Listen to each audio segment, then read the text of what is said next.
Kinumpirma ng Department of Budget and Management o DBM na ang Luis Abalos na tinutukoy sa special audit ng COA na nakakuha ng 20 milyong pisong pork barrel fund ay si Mandaluyong City Mayor Benher Abalos na nooy congressman ng syudad. Ayon kay Budget Secretary Butch Abad, nagkamali sa pag-type ng pangalan ni Abalos sa naturang dokumento. Kinilala rin ito ng dating kongresista.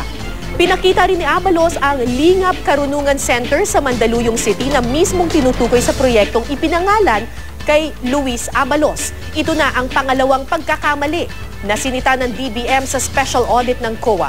Una ay ang 3 bilyong pisong pork barrel fund na ipinangalan kay dating Compostela Valley Congressman Manuel Waycurat Zamora na dapat ay sa DPWH. Nagkapareho raw kasi ang SARO number ng dalawa. Giit naman ni COA Chairperson Grace Pulido Tan, galing din sa DBM ang mga pinagbasihan nilang dokumento. Hindi rin naman daw sila nagkulang sa pakikipagsangguni sa DBM sa higit 2 taon nilang pag-iimbestiga. Nung nakita ko sa DBM, talagang ako po yung Luis Abalos at dito po napunta. At least klaro na po ngayon, typographical error po ito at inamin naman sa akin ng DBM, nagkamali pala. Dito sa records namin nagkaroon ng error in uploading the name. For some reason, yung first name na iba.